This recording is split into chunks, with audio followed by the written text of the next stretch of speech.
maladie, tournez juste deux portes après ici. Il y a un malade là-bas aussi.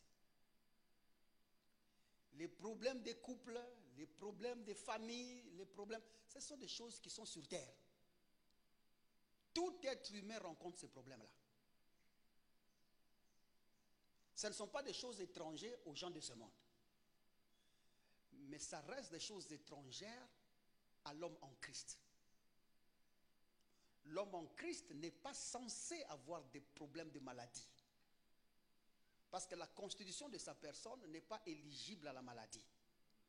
Alors si l'homme en Christ tombe malade, c'est-à-dire que son attitude par rapport à son identité n'est pas correcte. C'est-à-dire qu'il se voit encore un être vivant ou un être humain. Du moment que tu arrêtes de te voir comme un être humain, tu bannis les problèmes des êtres humains à l'homme en Christ.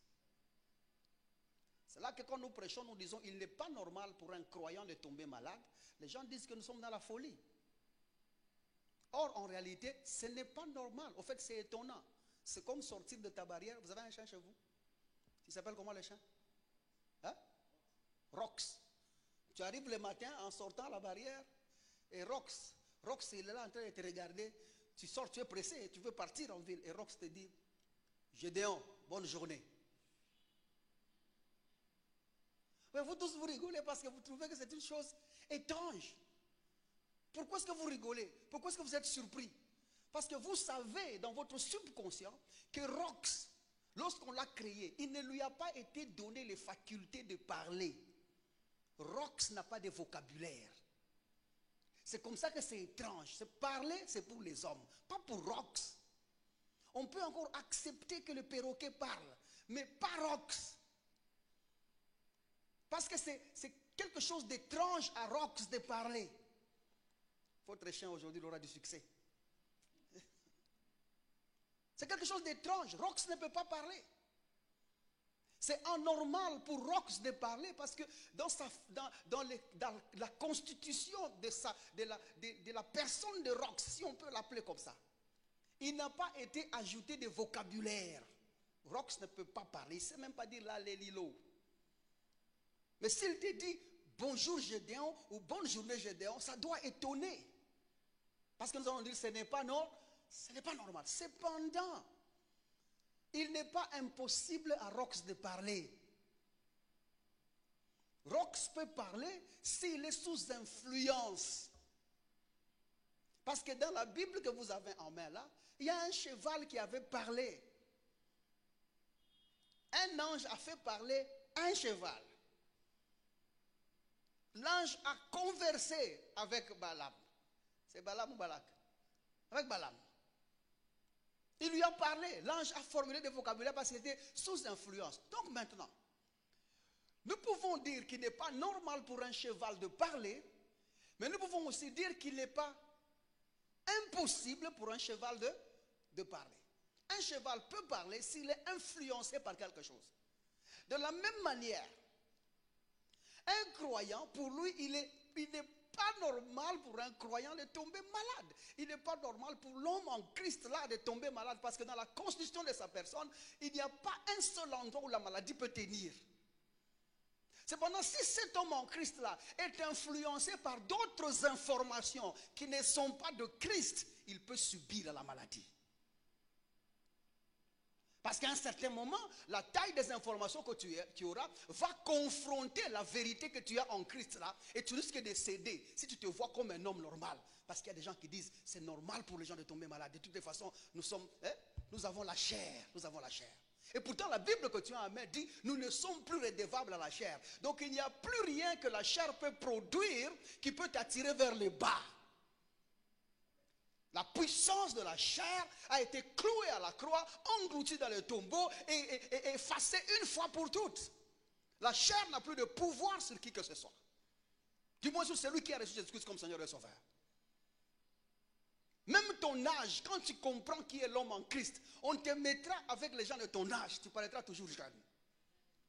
Votre belle manque des unités là, je ne comprends pas. Pourquoi? Parce que l'homme en Christ ne subit pas les pressions de ce monde. Nous ne sommes pas dans cet écosystème qui fait vieillir les gens. nous sommes là où la Bible dit, il renouvelle la force. Et nous volons comme l'aigle. Nous sommes là-dedans. Les choses que nous annonçons sont des choses réelles en Christ. Mais la réalité, c'est tout autre chose. Maintenant, si tu arrives à cerner la réalité, tu vas te transporter toi-même de la réalité à la vérité. Je ne sais pas si vous me comprenez. Et c'est comme ça que lorsque nous avons regardé la personne de Jésus-Christ sur terre, il arrive à Gethsemane et la Bible dit, Jésus a prié, il a prié. Les disciples dormaient. J'en avais parlé ici, une heure avec Jésus ici. Jésus a prié, il a prié, les disciples dormaient. La différence entre les disciples et Jésus à ces temps-là, à cette heure-là, c'est l'information qu'ils avaient. Jésus avait une information qu'il allait passer par la mort. Qu'il allait connaître tout ce qu'il allait connaître. Toute la marche, la passion de la croix. Jésus savait qu'il allait la connaître. D'où il avait besoin de prier. Vous êtes avec moi jusque-là? Il savait que dans cette période-là, le Père va l'abandonner. Il ira seul. Il doit faire confiance à la parole qui a été donnée comme à tout le monde. C'est comme ça qu'il a prié. Mais les disciples, pour eux, bon, ils étaient avec un maître. Le maître les a demandé de prier. C'est son problème. Le sauveur ici, ce n'est pas nous. Le sauveur, c'est lui. Maintenant, ce que moi j'ai fait ce soir, c'est essayer de te présenter.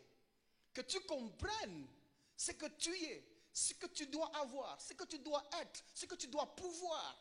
Parce que l'homme en Christ sait ce qu'il a. L'homme en Christ sait ce qu'il est. L'homme en Christ sait ce qu'il peut. Vous êtes avec moi jusque-là?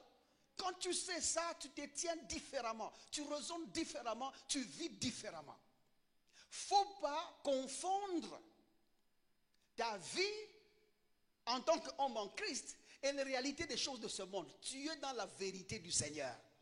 Et la Bible dit, si nous sommes, lisons, commençons par là. Et puis je vais aller. 1 Jean chapitre 1er, regardez le verset 6. Je suis en train d'exhorter juste pour entrer en prière. Parce qu'il faut qu'on ait une idée de ce que nous allons faire aujourd'hui.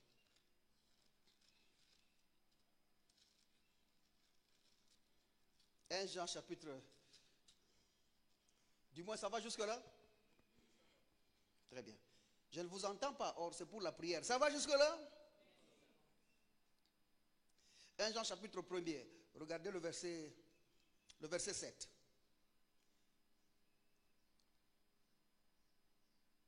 Nous commençons à 6. C'est le 6e qui m'intéresse ici.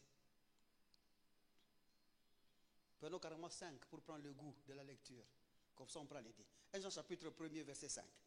Il dit, la nouvelle que nous avons apprise de lui et que nous vous annonçons, c'est que Dieu est lumière. Aidez-moi à dire Dieu est lumière. Et qu'il n'y a point de ténèbres en lui. Notez ça. Dieu est lumière. Et il n'y a point de ténèbres en lui. Toi, tu es le fils de Dieu lumière. Pas du Dieu. Le fils de Dieu lumière. En toi ne doit pas être même pas l'ombre du ténèbre. Ce qui voudrait dire, l'homme en Christ ne peut pas être possédé. Ce n'est pas possible. Parce que ses gènes, ses sources sont exemptes de ténèbres. Il n'y a pas un seul quartier en toi où un démon peut habiter. Il n'y a pas un seul territoire en toi où un esprit impur peut habiter. Et d'ailleurs, il faut que je vous dise une chose, que je vais ralentir un peu.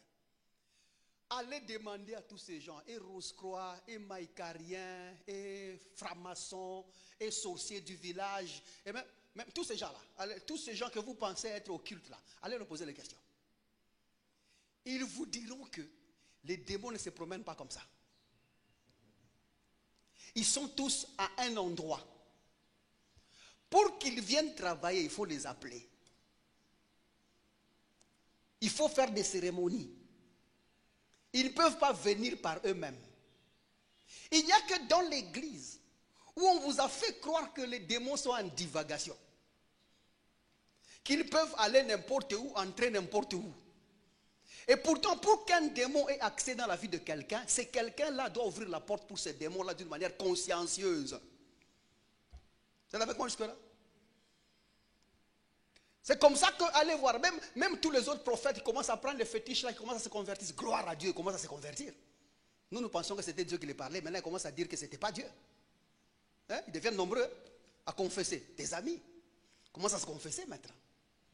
Tous ces jeunes gens qui faisaient les terreurs ici commencent à rêver. L'autre aussi m'a appelé, me dit, Daddy.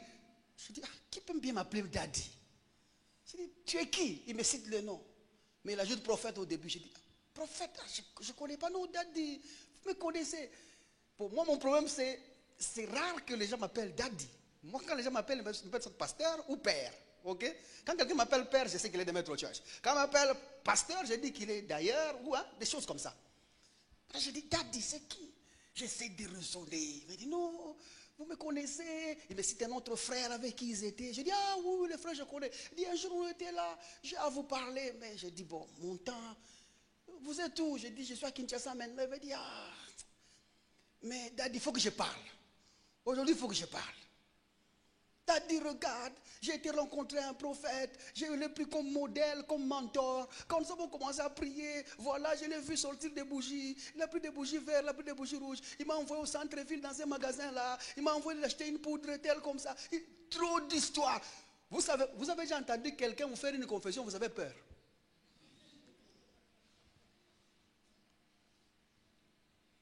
Vous savez quand il racontait là? Donc quand tu veux travailler avec un ange, comment il y a des trucs, un ange il faut faire des cérémonies, voilà on allumait ceci, on faisait, on brûlait ces trucs comme ça. Même eux, ils savent que pour utiliser même les anges qui vous disent, je vois 4 anges, je vois 5 anges. Les 4 anges qui font là, avant de venir, ils les ont appelés. Ils ont fait ce qu'il faut pour que les 4 anges soient au milieu de nous. Ou pas ici, aucun ange là. Pas de place des anges ici. Ils savent ce qu'ils font avant. Il n'y a qu'à l'église où on nous a inculqué la mentalité de penser que les démons sont en récréation. J'aimerais vous dire que les démons ne sont pas en récréation. Vous êtes avec moi jusque-là? Alors maintenant, ça devient ridicule pour toi qui es un enfant de la lumière, qui a le gène de la lumière, prétendre qu'il y a un certain quartier en toi où il y a le ténèbre. Nous ne sommes pas la lumière dans les ténèbres. Nous sommes la lumière qui dissipe le ténèbre. Notre présence, c'est la fin du ténèbre. Le ténèbre n'est pas à côté de nous. Le ténèbre n'est pas notre voisin.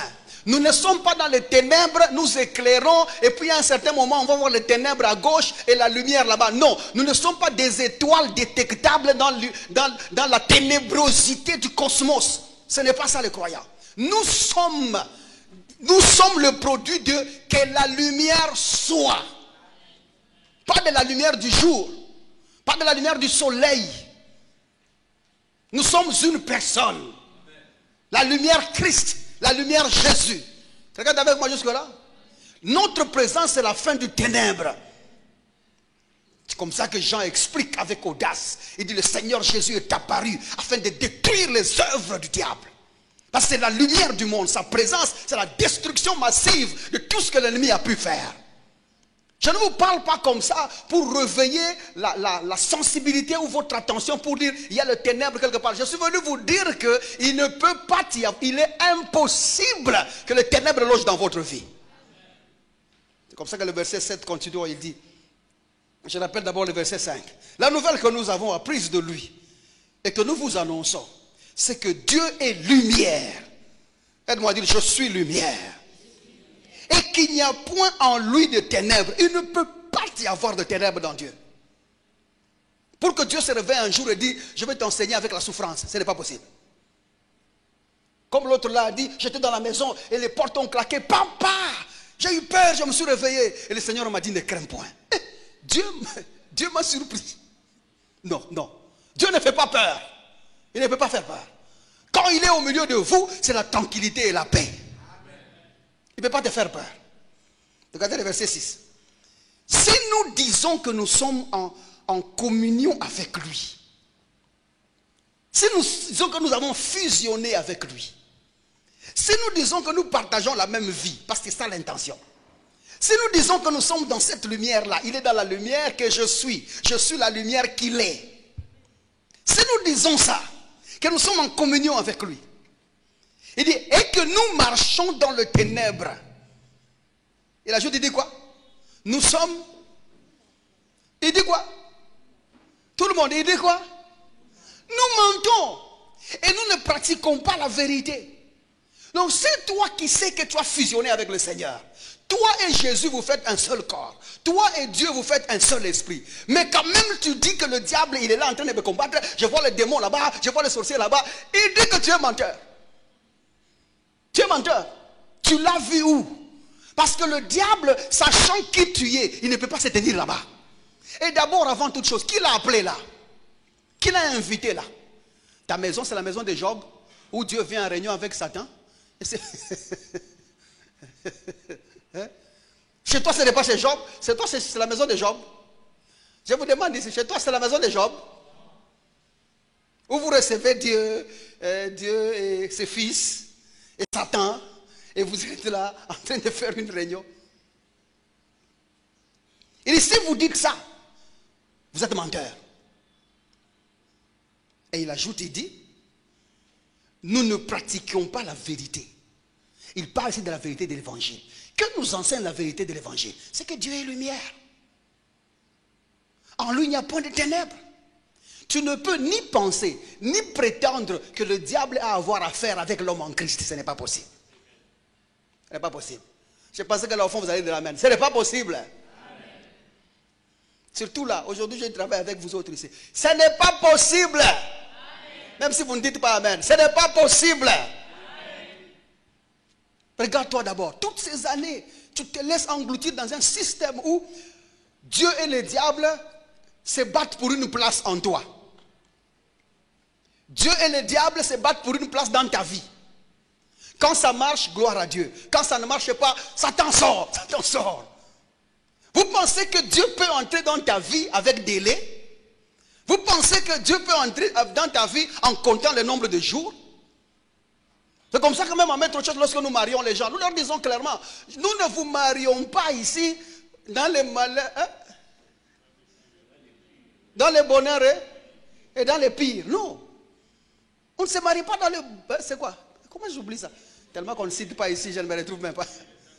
Hein? Dans les bonheurs et dans les pires. Vous, quand vous faites des vœux de mariage comme ça, en fait, les vœux, c'est ce que vous dites. Vous, vous êtes déjà mariés dans vos familles. Vous êtes déjà présenté auprès de la justice là-bas, bon, vous avez signé ce que vous avez signé.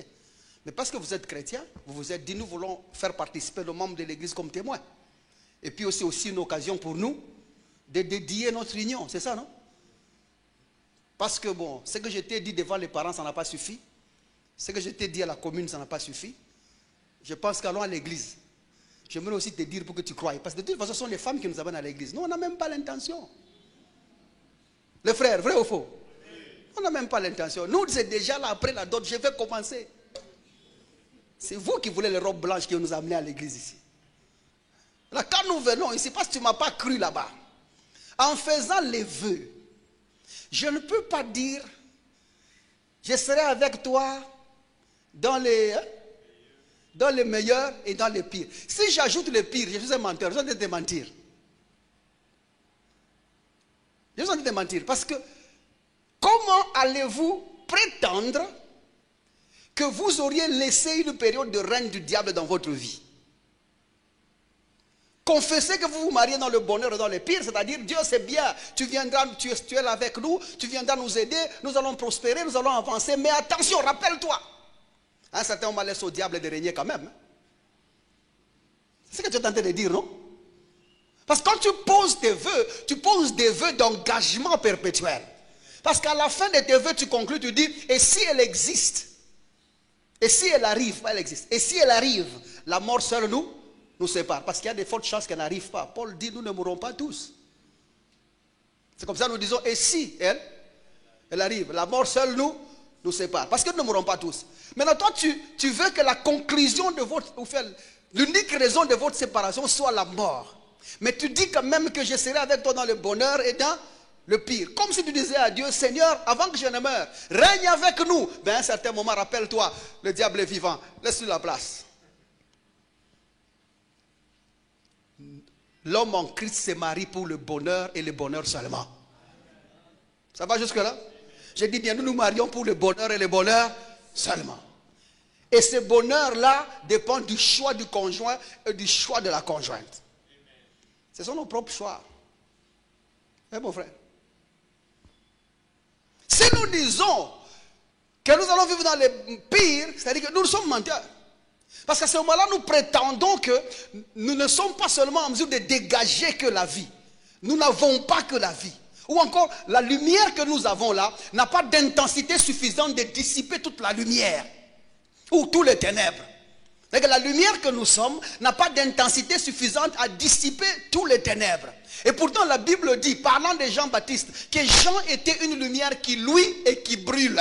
Nous sommes des lumières qui éclairent et qui brûlent en même temps. L'ennemi ne peut pas se mettre là où nous sommes. Si tu prétends qu'il y a le ténèbre quelque part dans le territoire de ta vie, tu es un menteur. J'aimerais te dire que c'est faux ce que tu as dit hier. L'ennemi n'est pas en train de te combattre, tu es plus fort que lui. C'est faux ce que tu as dit hier. Tu n'es pas malade, tu es en bonne santé. C'est faux ce que tu as dit hier. L'échec n'est pas possible au nom de Jésus-Christ. Tu ne peux pas être dans l'échec. Tu ne peux pas échouer dans cette vie. Tu ne peux pas ne pas réussir. Tu ne peux pas ne pas avancer. Parce que tu es la lumière qui dissipe les ténèbres. C'est comme ça que ça devient important ce que nous disons. Et c'est ce que nous avons souligné ici. Lorsque tu connais l'homme en Christ, en fait, la connaissance de cet homme en Christ transporte tes déclarations en affirmations divinement inspirées. Ce que tu dis, ça devient ce que Dieu dit. Et tout ce que nous sommes, nous, est fondé sur la parole de Dieu. Tout ce que nous disons, c'est la parole de Dieu. Alors si tu dis que tu es dans les ténèbres, tu es menteur, tu mens. Tu es un menteur. Il n'y a pas de ténèbres là où tu es. Aide-moi à dire, je ne suis pas dans les ténèbres. Je ne peux pas vivre dans les ténèbres. Je ne peux pas être dans les ténèbres. Tout ça, c'est ce que tu as entendu. Regardez Proverbes.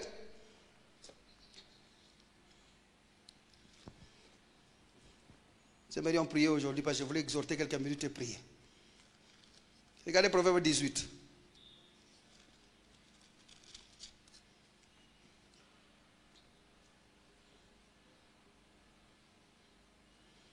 Regardez le verset 13.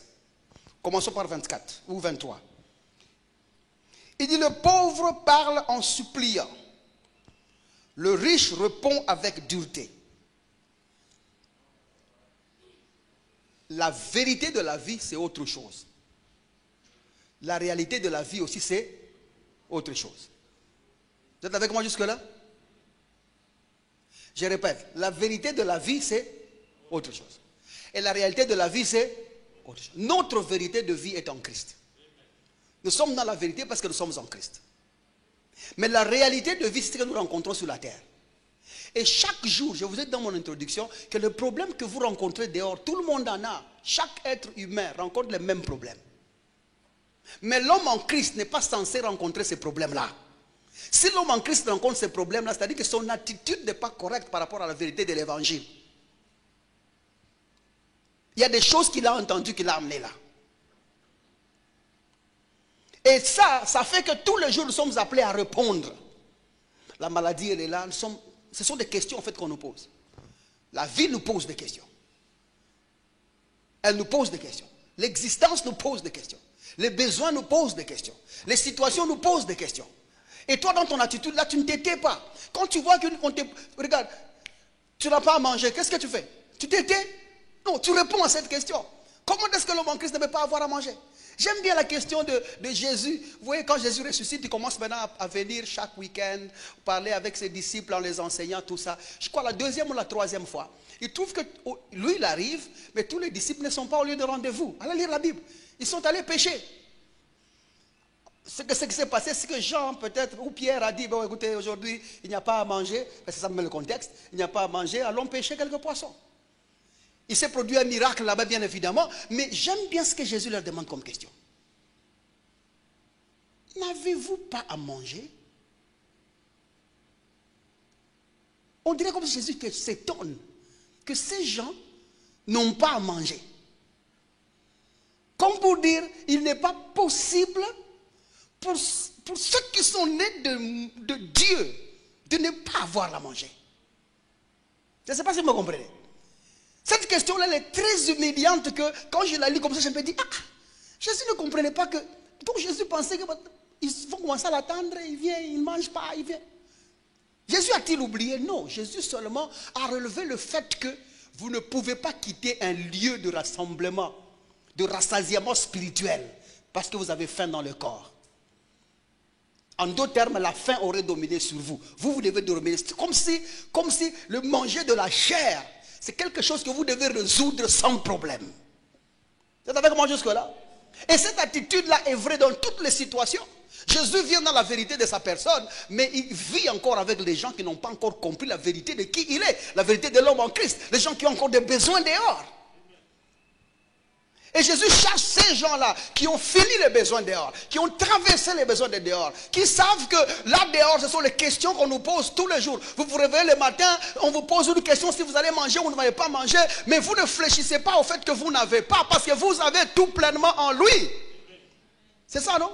Nous avons tout pleinement en lui. Alors tout ce que nous possédons vient de ce qui est en nous. C'est comme ça que Jésus-Christ dit lui-même, lorsque vous priez, croyez que vous avez reçu, c'est alors que vous le verrez s'accomplir. Tout d'abord, avant de le voir dehors, il faut l'avoir vu à l'intérieur. Si vous ne savez pas que vous êtes l'homme en Christ, c'est que vous avez tout pleinement en lui, ça vous sera difficile de le sortir dehors. Parce qu'il n'y a pas un Dieu dehors là qui dépose des choses pour les gens. Il n'y a que celui qui est dedans qui appelle à l'existence des choses qui ne sont pas comme si elles étaient par la parole de ta bouche. Si tu dis rien, tu n'as rien. Tu parles, tu trouves. Et tous les jours, ce sont des questions qu'on nous pose. Tu dois apprendre à répondre à ces questions-là. Quand ton enfant est malade, tu dis, il est écrit, celui qui habite la cité ne dira, je suis malade. Par ces meurtrissures, nous avions été guéris. Nous imposerons les mains aux malades et les malades sont guéris. Et tu imposes la main à cet enfant-là. Si cette fièvre continue, là, il t'oblige à parler maintenant. Tu dis, fièvre, sors. Exerce-toi dans ça. Quelqu'un est avec moi jusque-là? Et apprends à répondre aux questions. Il dit ce sont les pauvres qui parlent en suppliant. Quand vous n'avez pas la dose de l'évangile en vous, vous êtes encore pauvre spirituellement. Notre richesse est par rapport à combien de la parole de Christ nous connaissons, combien de l'homme en Christ nous maîtrisons. C'est ce qui fait notre richesse. C'est ce qui fait que nous nous en sortons. Au fait, la monnaie, la valeur, le prix que nous payons chaque fois. À chaque fois qu'il y a une difficulté, c'est la parole de Christ que nous annonçons.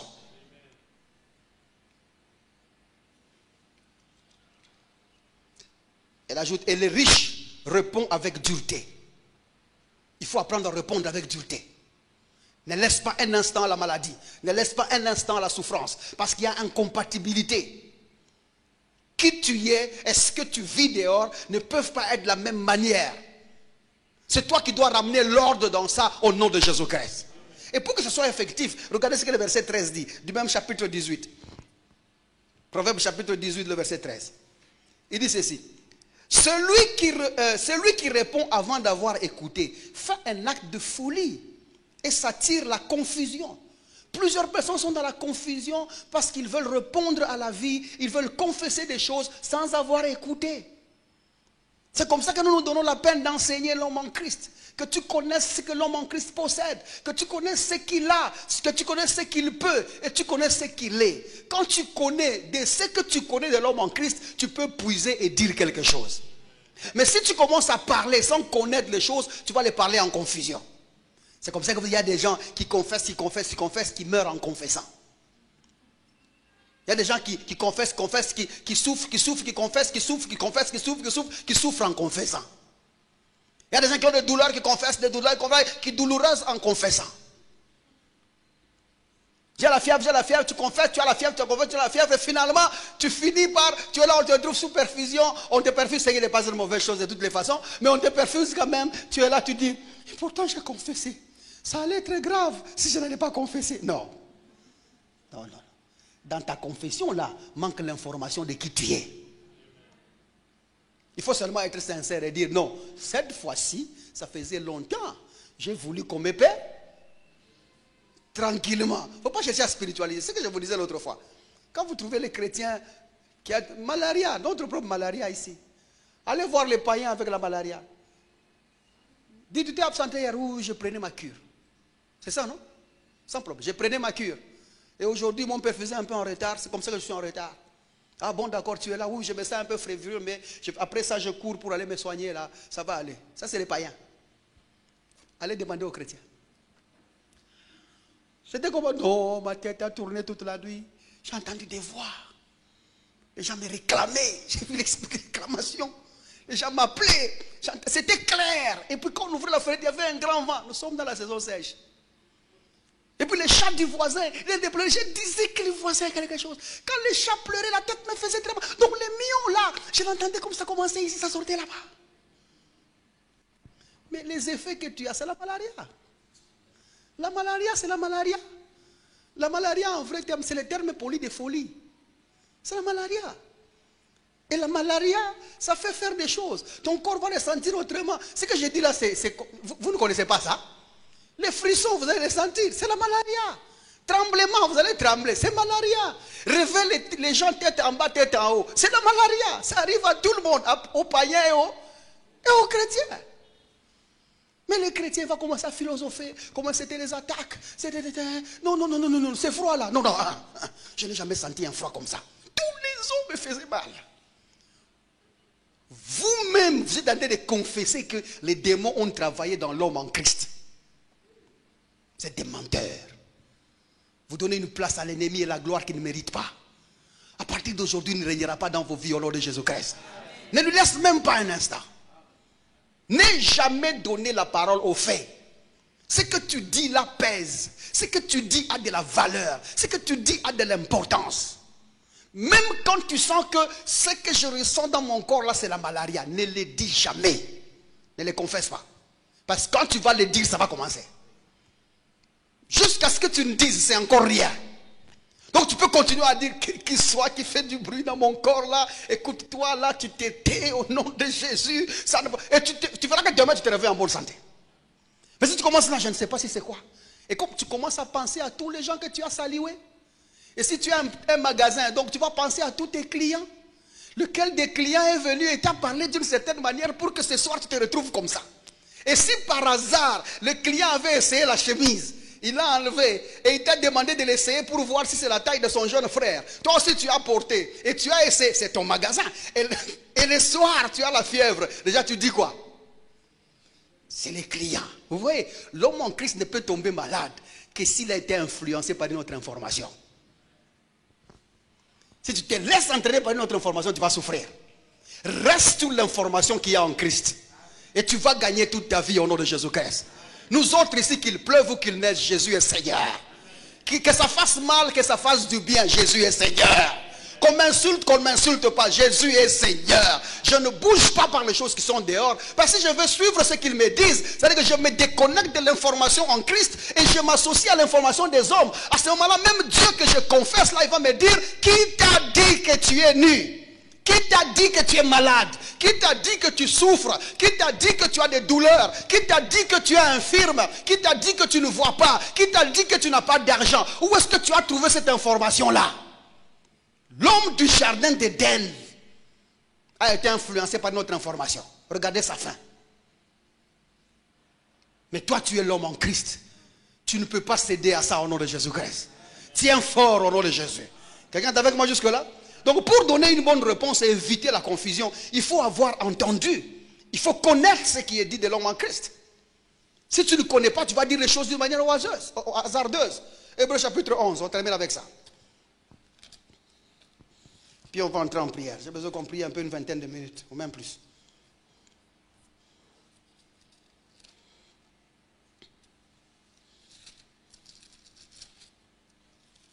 Hébreux chapitre 11.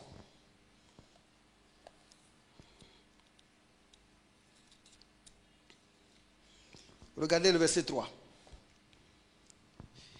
Il dit, c'est par la foi que nous reconnaissons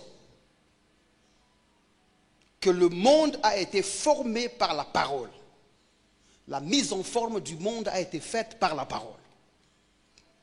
C'est comme un tableau, vous mettez le cadre à la fin, les limites. Comme ici par exemple, vous mettez une limite, vous dites que le M termine là-bas, il est là où le E se trouve, vous ciblez jusque là, le cadran que vous avez fait. Il dit c'est par la parole que nous connaissons que le monde a été limité par la parole. C'est-à-dire que les limites ont été placées par la parole. Quelqu'un aurait dit quelque chose pour que le monde se termine là, que les limites soient là, que la terre soit comme elle est. Quelqu'un a parlé. J'aime bien le mot monde utilisé là parce qu'il est vraiment dans la forme le plus universelle des choses. Comme pour dire, Dieu nous laissait, nous, l'habilité de savoir que nous pouvons limiter notre monde selon la taille et la grandeur de ta parole. Quelle est la dimension de ton foyer? Quelle est la dimension de ton commerce? Quelle est la dimension de ton travail? Quelle est la dimension de ce que tu penses faire dans la vie? Jusqu'où veux-tu aller? Et le jusqu'où veux-tu aller? Quelle grandeur veux-tu avoir? Quel niveau veux-tu atteindre? Est directement défini, fixé et borné par ta parole. C'est ce que tu dis qui limite les choses. Ta vision peut être si large,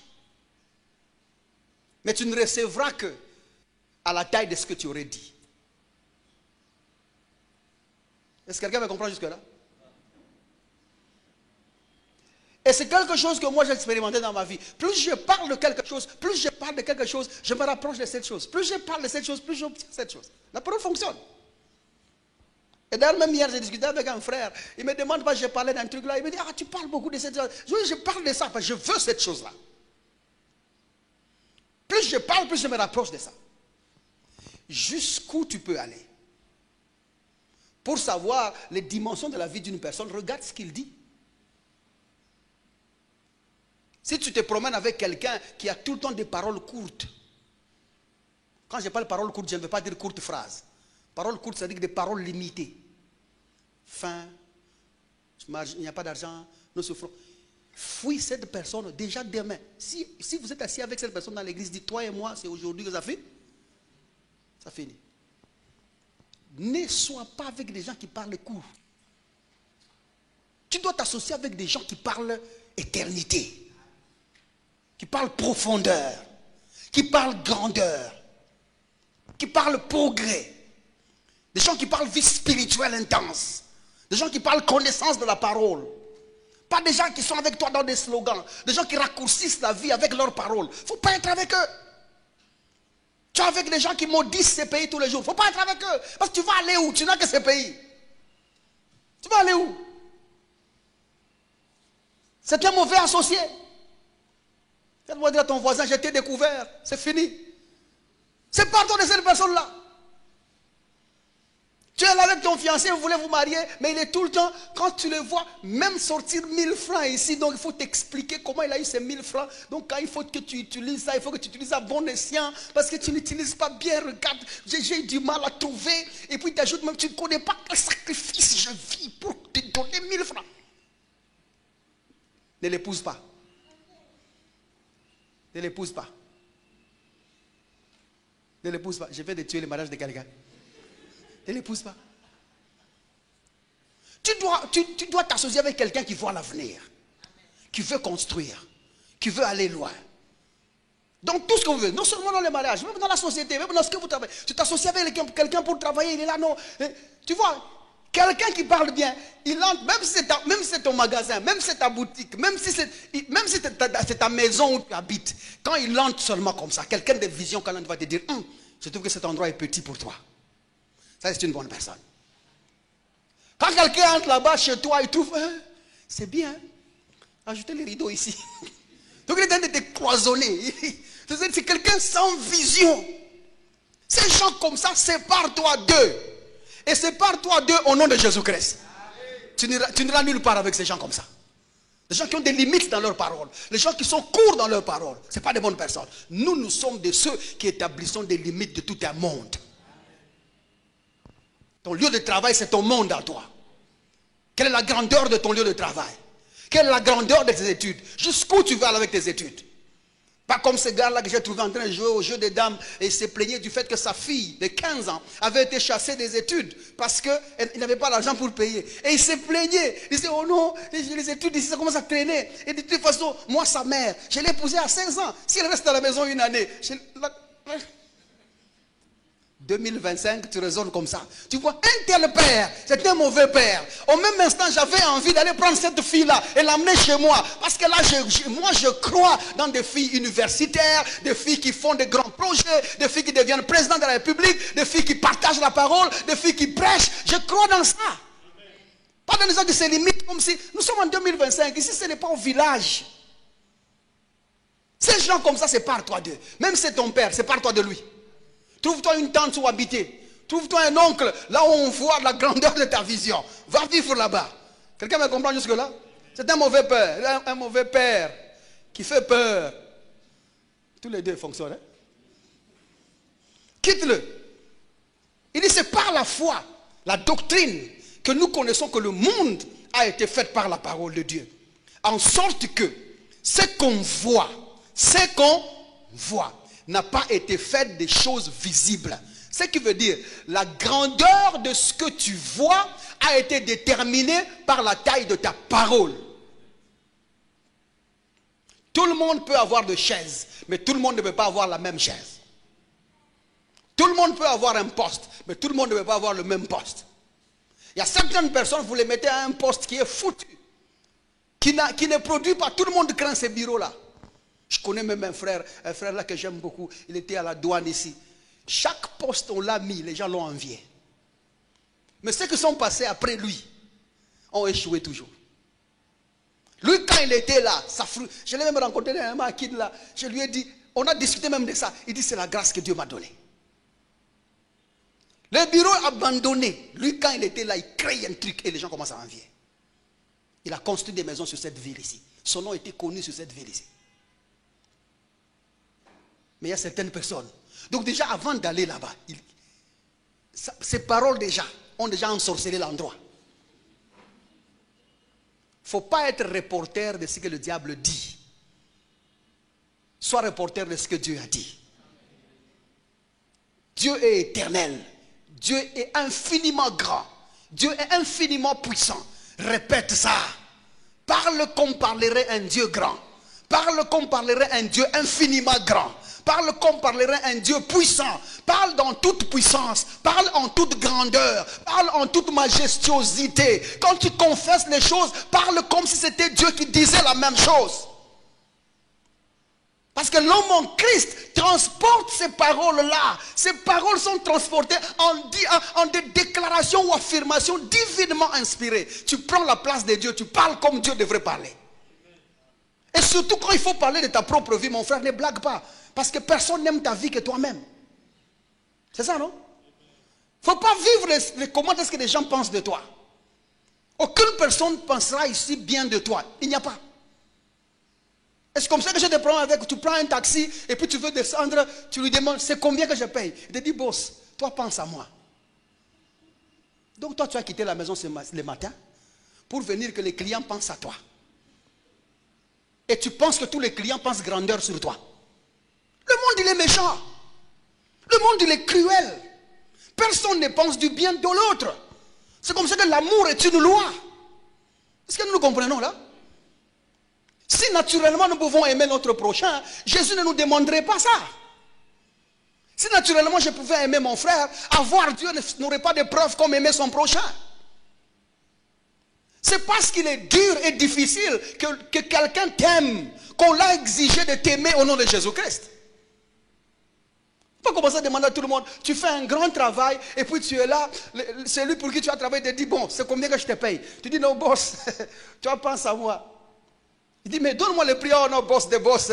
Tu vois, tu élèves la personne, tu te diminues. Tu élèves la personne, plus la discussion avance, plus tu te diminues. Plus la discussion avance, plus tu l'élèves. Plus tu te donnes la gloire. Boss de boss, boss de boss, boss de boss, rivière des rivières, mer des mers, océan des océans, boss de boss. Toi, tu te diminues, mais lui il est en train de monter. Est-ce que nous le comprenons là? Par tes propres paroles. Parce que tu dis. Et c'est par la foi que nous connaissons que le monde même a été délimité par la parole. Afin que les choses que nous voyons aujourd'hui, nous savons que c'est de l'invisible que c'est venu. C'est comme ça que Dieu, qui est ton Père, il appelle des choses invisibles, comme si elles étaient. Vous êtes avec moi jusque là? Il appelle à l'existence ces choses-là, comme si elles étaient. Dieu ne dit pas, est-ce qu'ici, on peut faire quelque chose comme un homme? Non. Il dit que l'homme soit. Que la terre soit. Que la lumière soit. Il dit tout, comme si c'était avant. Parce que dans la doctrine, tout ce qui est en Christ là est vrai sur la terre. Et tu peux les appeler à l'existence. Regarde bien tes paroles.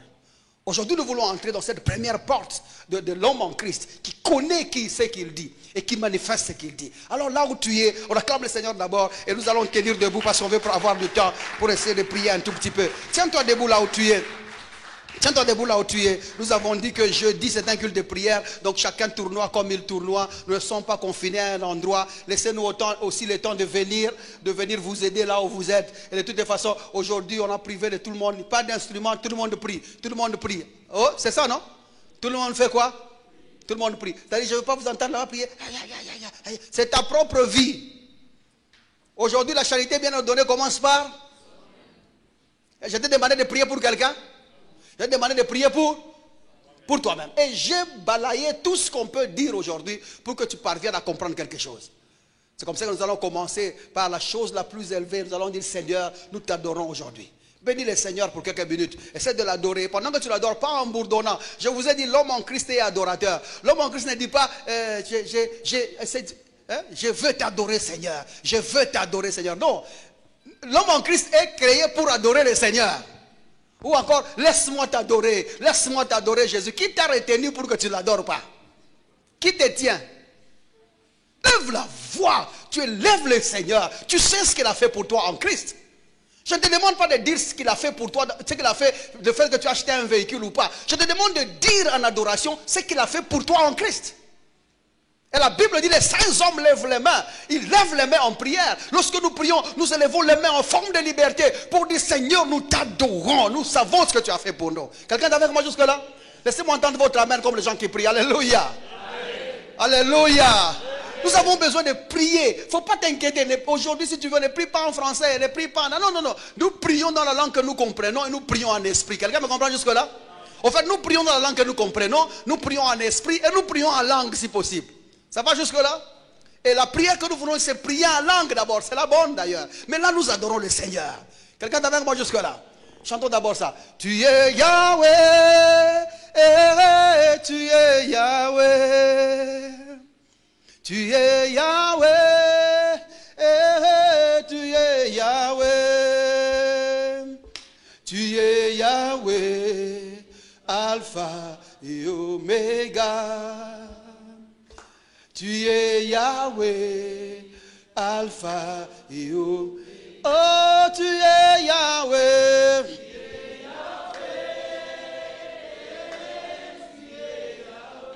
Chante plus fort, mon frère. Tu es.